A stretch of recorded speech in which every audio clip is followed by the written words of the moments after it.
Como lo habíamos anunciado, ya está con nosotros el doctor Jorge Sosa Mesa. De manera personalísima está acá en estudios. Él es especialista en derechos humanos y vamos a hablar sobre su candidatura a la Secretaría Ejecutiva de la Comisión Interamericana de Derechos Humanos. Doctor, buenos días, ¿cómo le va? Un gusto tenerlo acá en estudio de forma personalísima. Muchas gracias. Esta palabra está de moda, ¿no? Esa está de moda, personalísima. Muchas gracias por la invitación. Doctor, bueno, ¿cómo así usted candidato a la Secretaría Ejecutiva de la Comisión Interamericana de Derechos Humanos? ¿Quién auspicia su candidatura? Bueno, no es un concurso, podríamos decir, de comisionados. Esto no es corte, esto es secretario ejecutivo, ¿verdad? A veces la gente se confunde y piensan de que estamos... Una cuestión de política. que está, o sea, usualmente cuando son electos los comisionados, son propuestos por los estados.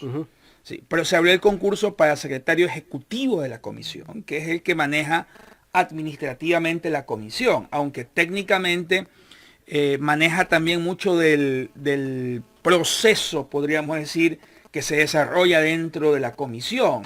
Es el que, La comisión el que decide... es parte de la OEA. Es parte de el que decide el tema de las medidas cautelares, el que decide el tema de los informes temáticos, el que ordena obviamente las sesiones ordinarias o extraordinarias, es decir, obviamente pues hay que conocer el sistema, cómo se comporta el sistema para poder presentarse. No es algo usual que se haya abierto el periodo, porque hay que decirlo, le correspondía a Paulo Abrao, el anterior secretario, le correspondía haber continuado el periodo. Sin embargo, se desarrolló, y eso fue público en redes, un impasse entre Almagro y la Comisión Interamericana de Derechos Humanos por el tema de Abrao. Lastimosamente, el reglamento y podríamos decir la estructura normativa de la OEA hace que cuando se trate del secretario ejecutivo, digámoslo así, el secretario general tiene poder de veto. Es decir, que el secretario general de la OEA. El secretario general de la OEA tiene poder de veto. De tal manera que el concurso lo organiza enteramente la Secretaría Ejecutiva de la OEA. ¿Sí? Porque el funcionario forma parte justamente de el staff, digamos, del personal de la OEA. Aunque técnicamente, y hay que decirlo, hay una diferencia de opiniones. Hay quienes piensan, entre ellos yo también lo pienso, que la Comisión Interamericana y el sistema debe plegar hacia una mayor autonomía en relación a la OEA. Porque, y eso no es malo, la OEA es un órgano político. ¿Sí? Es un órgano político, claro, mientras que la comisión y el sistema no es un órgano político, debería es un órgano de examen de violaciones de derechos humanos que tiene una etapa cuasi judicial y una etapa judicial. Sin embargo, esa es la estructura actual. ¿Sí? Vamos a ver, no conozco otros candidatos que hayan presentado su hoja de vida a nivel de Ecuador. Yo agradezco la gente que se ha enterado, agradezco que hayan vertido sus apoyos públicos en redes, ¿no? Creo que tengo la experiencia y el conocimiento suficiente, son más de 15 años litigando ante el sistema interamericano. ¿Sí? Hay algunas cosas que deben reformarse en cuanto al procedimiento, porque está retardando muchísimo. ¿Sí? Hay mucho retardo en cuanto al avance justamente de causas, y eso está causando también una revictimización al momento en el cual se aborden obviamente casos de derechos humanos. Por ejemplo, el último caso de Paola Albarracín, por ejemplo, contra Ecuador, ¿sí? Duró 15 años litigando. Son tiempos que realmente una víctima no debe enfrentarlos. Estamos de regreso nuevamente en el programa Los Especialistas a través de Ecuador en directo, Quiero TV Ecuador, San Borondón TV, Radio La Voz de Daule, Fuerza Deportiva Stream y la página www.ecuadorendirecto.com. Gracias a todos. Mil disculpas por el bajón de energía que tuvimos en Guayaquil. Lo mismo ha ocurrido en el sur de la ciudad, como me lo dijo vía mensaje Gustavo Jiménez, a quien vamos a saludar nuevamente porque También se nos fue la señal con Gustavo. En cualquier momento lo tendremos a Gustavo Jiménez desde Exteriores. Estábamos dialogando con el doctor Jorge Sosa y vamos a retomar el diálogo porque se cortó la señal. Doctor, bueno, estábamos en el tema de su candidatura a la Secretaría Ejecutiva de la Corte de la Comisión Interamericana de Derechos Humanos. Dije Corte, no sé por qué. Bueno, en todo caso, esta candidatura ya está en firme. ¿Cuáles fueron los requisitos que tuvo que usted presentar para ser candidato? Bueno, requisitos: haber tenido experiencia más de 15 años, tener título de cuarto nivel en el tema, demostrar experiencia en el área, tema de derechos humanos, en el área justamente del litigio interamericano. Sí, entre otros, los que plantea usualmente para este tipo de cargos requiere obviamente una experiencia de más de 15 años en el área, ¿no? La cual obviamente yo la tengo actualmente.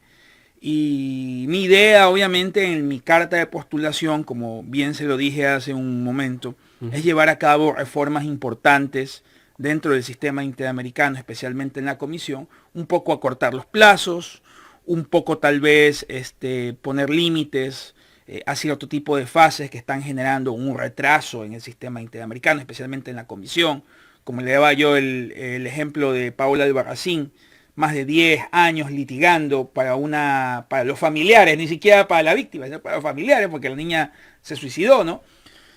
Así como esos casos hay muchísimos, ¿sí?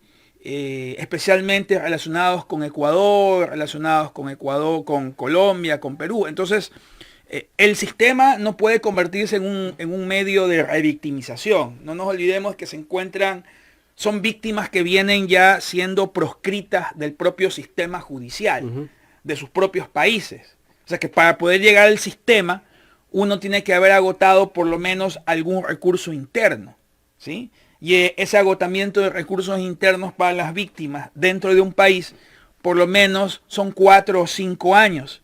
Y eso es ni siquiera... agotarlo en el país. Y eso es ni siquiera un agotamiento total.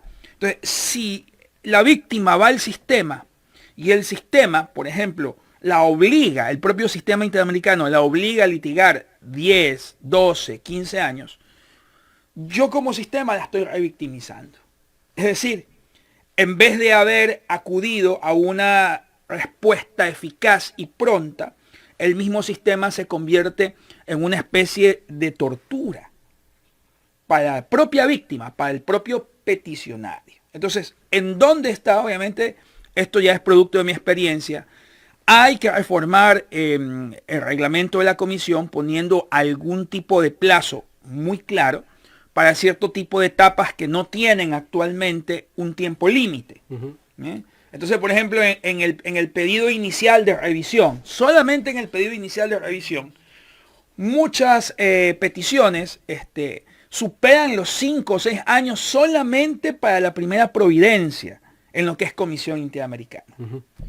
O sea, la idea es un poquito acortar plazos, ¿sí? Reducir el procedimiento, ¿sí? Y establecer mecanismos más eficaces para que las víctimas puedan buscar, obviamente, una celeridad dentro de lo que es Comisión Interamericana de Derechos Humanos. Doctor, desde Exteriores está mi compañero Gustavo Jiménez, que también tiene inquietudes para este diálogo. Gustavo. Gracias, Jaime. Doctor, buenos días. Solamente un detalle importante para nuestros amigos y amigas que nos siguen. El corte de energía que provocó el cierre de nuestra transmisión se originó en casi todo Guayaquil. En el sector en el que yo estoy, que es en el sur, también hubo un corte de energía muy breve, pero que afectó, y estoy leyendo en las redes sociales porque la afectación ha sido en gran parte de Guayaquil. ¿Qué está pasando con el sector eléctrico? Que se están presentando demasiados cortes de energía. No es de ahora, Gustavo. Esto ya viene hace mucho tiempo. Sí, correcto, exacto. Esto no es nuevo. Pero bueno, con el respeto que se merece el doctor Sosa, gracias por permitirme hacer esta aclaración, doctor Sosa, y bienvenido. A ver, aquí hay una pequeña duda que me quedó, porque si bien la Comisión de Derechos Humanos responde a la OEA, la Corte responde a los estados, ¿verdad? Esa es la diferencia. Sí, porque la Comisión Interamericana es un organismo que forma parte de la Carta Constitutiva de la OEA. Fue creada a través de una Carta Constitutiva. Es un órgano de la OEA, ¿no?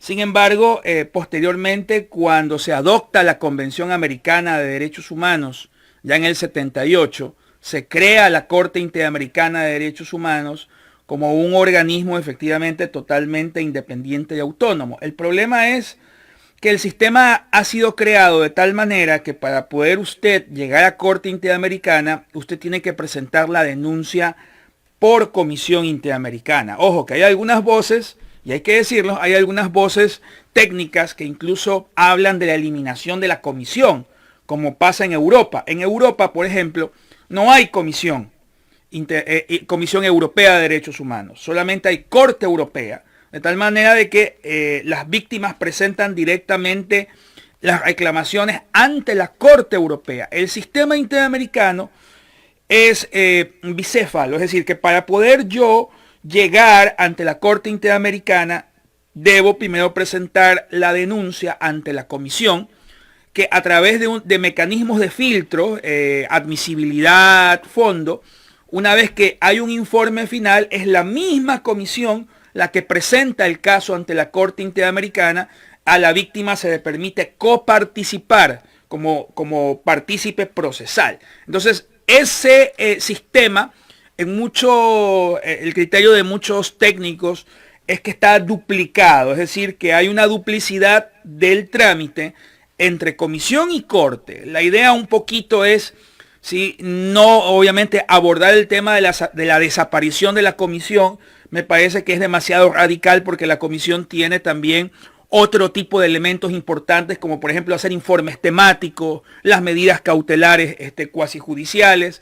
Hay otro tipo de funciones importantes de la Comisión Interamericana, pero sí, obviamente el proceso podría reformarse de tal manera de que se acorte el plazo en comisión, ¿sí?, y las víctimas estén más cercanos a la corte, ¿sí?, para que haya menor cantidad de tiempo en litigio. ¿Qué es lo que pasa en América Latina? ¿Sí? Es que efectivamente, como usted bien lo anota, ¿verdad?, la comisión quedó formando parte de la OEA, mientras que la Corte, ¿sí?, quedó como un organismo autónomo dependiente de una Convención Americana de Derechos Humanos, que lastimosamente ahí se quedó un poco el tema en el tintero, en el tintero de la reforma, puesto que los dos mecanismos son complementarios. Es decir, es un error muy usual de las personas, es decir, vamos a ir a la corte.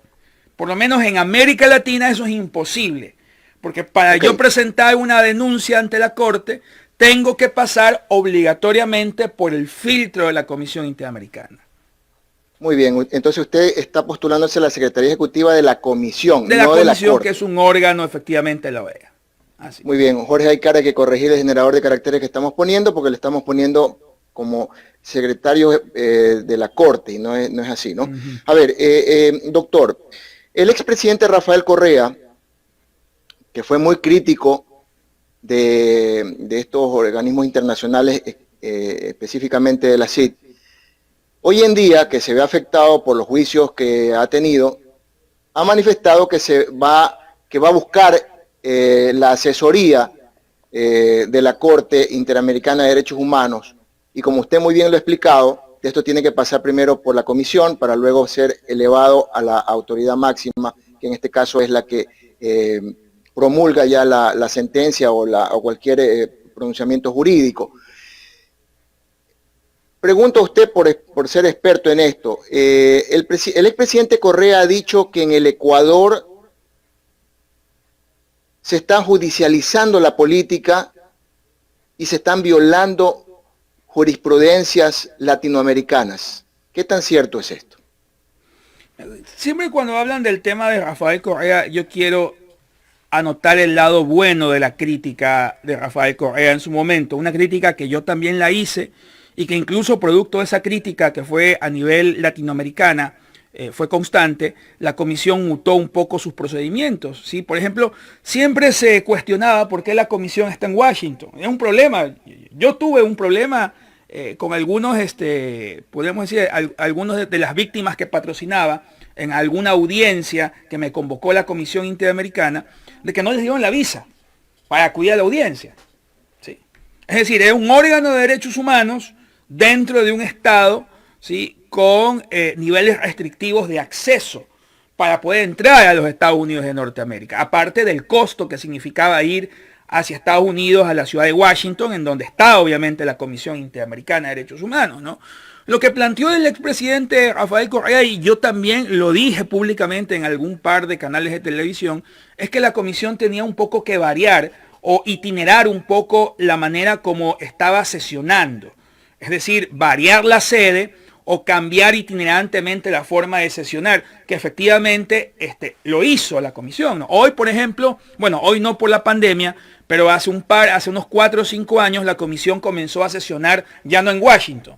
Se trasladó a Panamá, se trasladó a Colombia, se trasladó en Perú, estuvo acá también en Quito, estuvo en diciembre del año pasado, estuvo también aquí sesionando, ¿no? Entonces, una de las críticas que muchos defensores de derechos humanos en su momento hicimos es que la comisión se encontraba muy centralizada en la ciudad de Washington y eso no permitía el acceso de las víctimas, especialmente cuando habían audiencias, ¿sí?, especialmente cuando había que oír a las víctimas.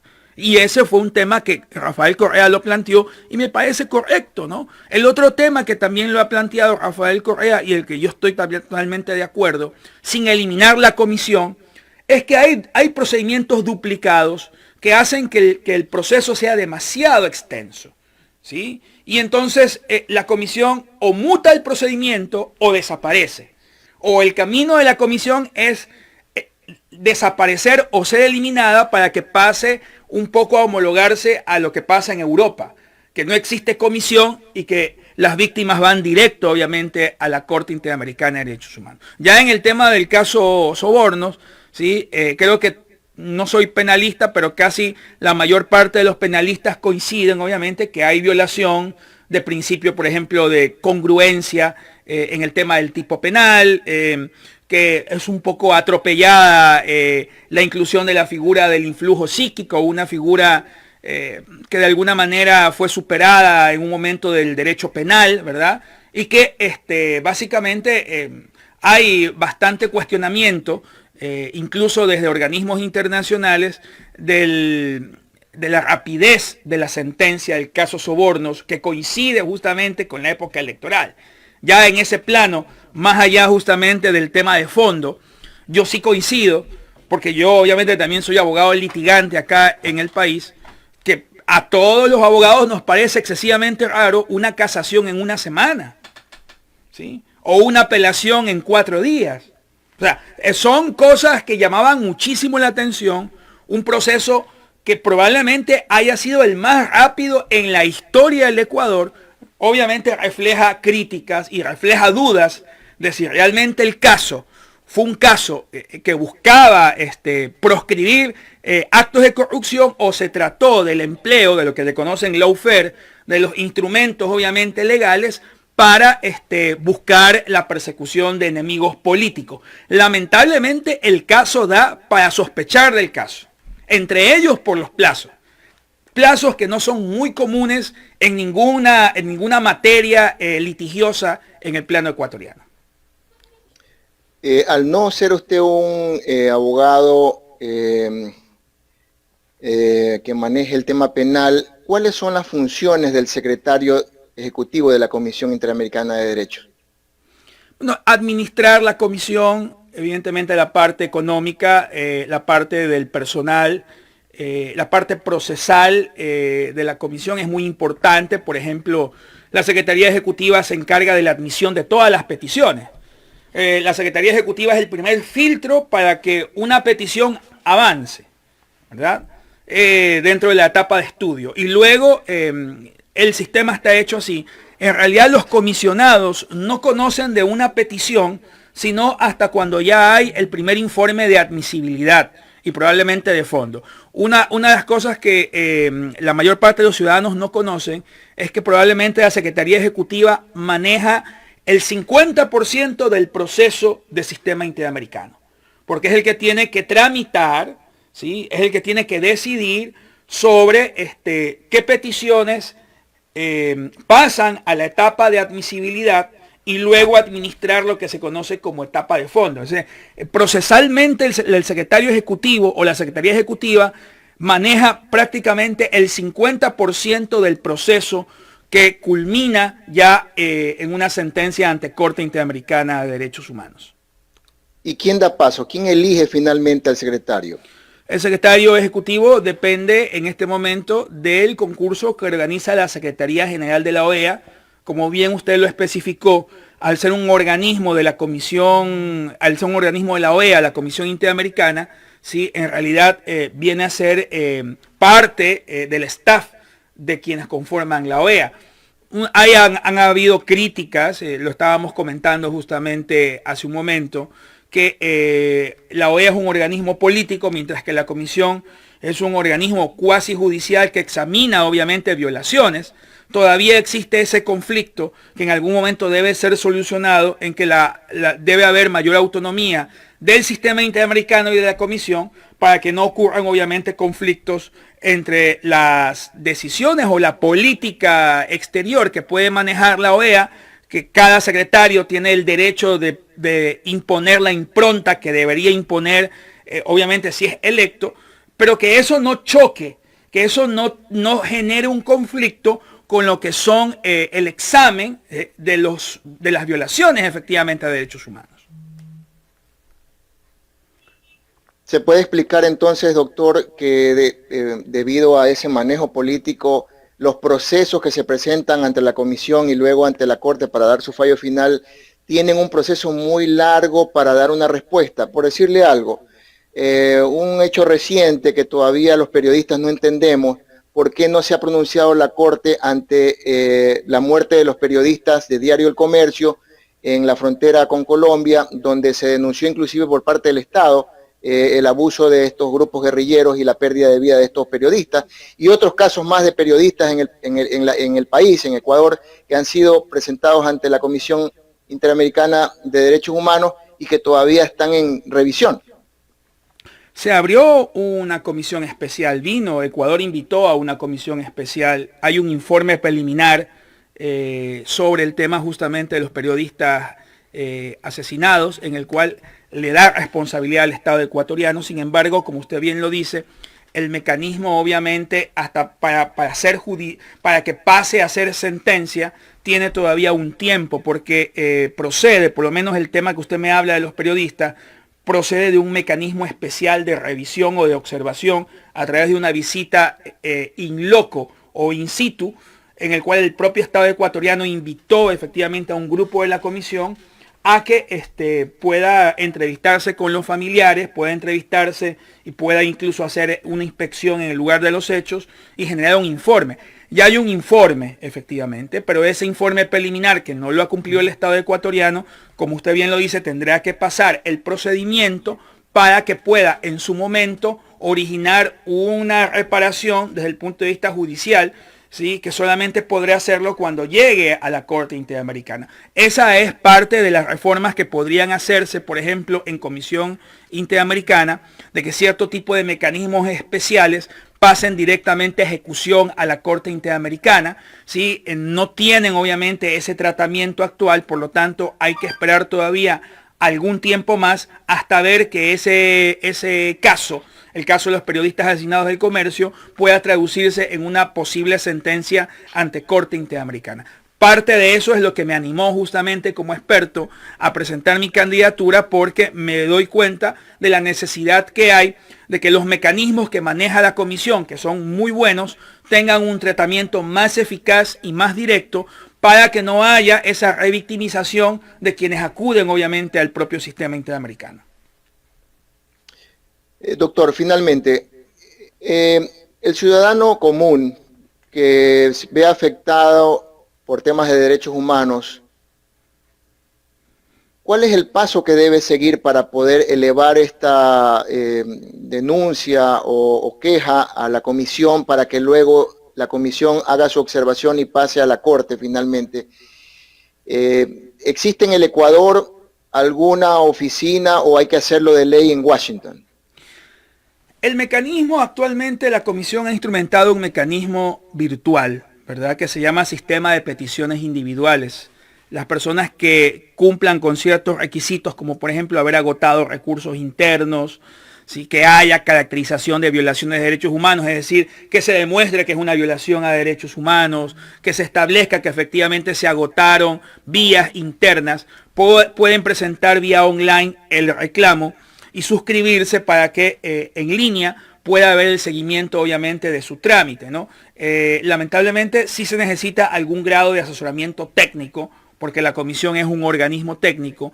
No hay como tal una oficina aquí en Ecuador o en América Latina. La comisión sigue estando en Washington, ha instrumentado el mecanismo. Sin embargo, son organismos tales como Defensoría del Pueblo, ONGs que se dedican al tema, que pueden prestar también el contingente de prestar asesoría técnica gratuita. Pero obviamente por lo menos se intenta, y creo que es algo bueno, se intenta que el mecanismo de litigio cuasi judicial y judicial, incluso en corte interamericana, porque el día de ayer, por ejemplo, hubo ya una audiencia de un caso contra Ecuador sobre un ciudadano que desapareció de un centro psiquiátrico de la ciudad de Quito. Es un caso de desaparición importantísimo porque va a dar pautas sobre cuáles son los estándares que deben cumplir las instituciones de salud en cuanto al tratamiento de sus pacientes. Se lo hizo vía virtual. Entonces, ahora los mecanismos,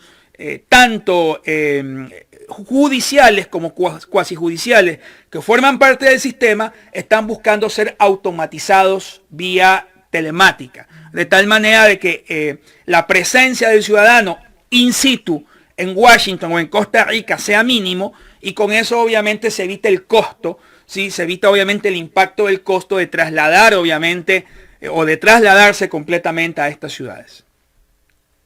Valiosa información, doctor Sosa. Solamente una inquietud final para darle paso a Jaime. Disculpa, Jaime, que me esté pasando del tiempo, pero es importante dar la información clara de personas con conocimiento del tema para que nuestros televidentes y amigos y amigas puedan tener una clara visión de lo que se trata el tema de la comisión y de la corte. Usted ha hablado de un caso de una desaparición en Quito. Poniendo ese ejemplo, doctor, si de existir ya una sentencia, la sentencia como tal, al venir al Ecuador, ¿cómo se debe ejecutar o quién debe hacerla ejecutar? ¿Es un condicionante la sentencia de la Corte? La ejecución de las sentencias de Corte Interamericana, por lo menos en el Ecuador, nunca han tenido ningún problema. Usualmente se ejecutan por partes, ¿sí? Se ejecutan una parte en un año y la otra parte en otro año. Y luego la comisión monitorea y establece una sentencia de cumplimiento o incumplimiento de la sentencia. En ese sentido hay que decir que Ecuador hasta la fecha nunca ha incumplido ninguna sentencia de la Corte Interamericana de Derechos Humanos, aunque el día en que ha habido problemas con Perú y Venezuela, hubieron en algún momento problemas con Perú y Venezuela que no querían acatar sentencias de la Corte, ¿no? Si es que pasara algo así, de que no se quisiese ejecutar la sentencia de la Corte Interamericana de manera directa, bueno, las víctimas tienen mecanismos, por lo menos en el Ecuador sí hay mecanismos para buscar a través de la Administración de Justicia ecuatoriana la ejecución forzosa de una sentencia de Corte Interamericana. Pero para eso habría obviamente que presentar alguna acción en el plano nacional. Podría presentarse una acción de incumplimiento ante la Corte Constitucional, y la Corte Constitucional obviamente tiene la fuerza suficiente para imponer destitución, multa o para ordenar obviamente la imposición forzosa de una sentencia de Corte Interamericana. Por lo menos en Ecuador sí están claros los mecanismos, ¿sí? Para que si en algún momento pasare de que Ecuador no quisiera acatar una sentencia de Corte Interamericana, sí existen los mecanismos internos para buscar la ejecución forzosa de una sentencia de Corte Interamericana. Muy clara la explicación. Gracias, doctor. Jaime, continúe usted con la entrevista. Yo creo que tengo una pregunta final. Doctor, en el caso de las personas que murieron durante la pandemia, esto no en el tema de su candidatura, no sé si lo pueda responder, en el tema de la pandemia, mucha gente ha desaparecido que no encontraron sus cadáveres, Así ¿no? es. ¿Qué tienen que hacer? ¿Agotar todos los recursos acá en la parte legal y de ahí eso plantearlo a la Corte Interamericana? Bueno, ya hay una sentencia de un juez aquí en Guayaquil sobre el tema de la desaparición. Ese caso lo llevamos con el doctor Vanegas y también obviamente en conjunto con la Defensoría del Pueblo, que tenía un grupo de... Sin embargo, hasta la fecha no se ejecuta completamente la sentencia, ¿sí? Por lo tanto, nosotros con el doctor Vanegas presentamos ya, hace un par de semanas, presentamos ya el reclamo directamente ante el Sistema Interamericano de Protección, debido justamente a la falta de cumplimiento del Estado ecuatoriano. Nuevamente, esto va a significar de todas maneras una travesía en el sistema interamericano, pero yo creo y que en algún momento esto se va a volver una sentencia que podría obviamente generar precedentes, obviamente. Ya obviamente si soy electo secretario ejecutivo me tengo que retirar de todos los casos, en encargar el doctor Vanegas o cualquier otro, pero por ahora obviamente hay que decir que nosotros con el doctor Vanegas planteamos el caso ya ante el sistema interamericano debido obviamente a la falta de cumplimiento del Estado ecuatoriano con el tema justamente de la desaparición de los cuerpos. Solo en desaparición de cadáveres y las personas que fallecieron tal vez por falta de atención del Estado.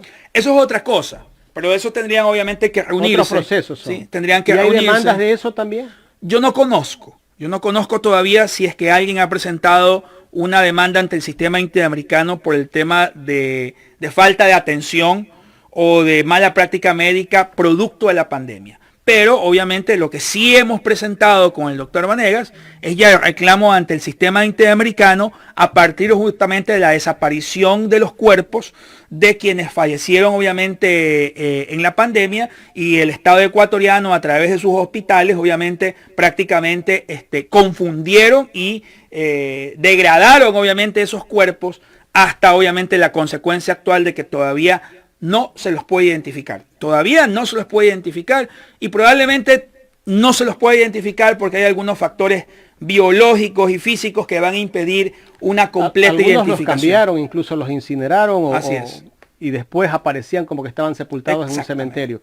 Bueno, muchas cosas pasaron en la época pico de la pandemia. Doctor, ¿cuándo es la elección?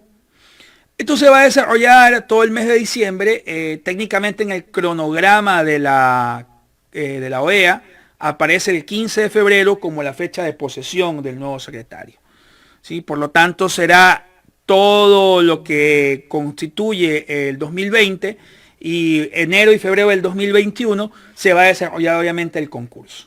Muchas gracias, doctor. Muchísimas gracias. Jorge Sosa.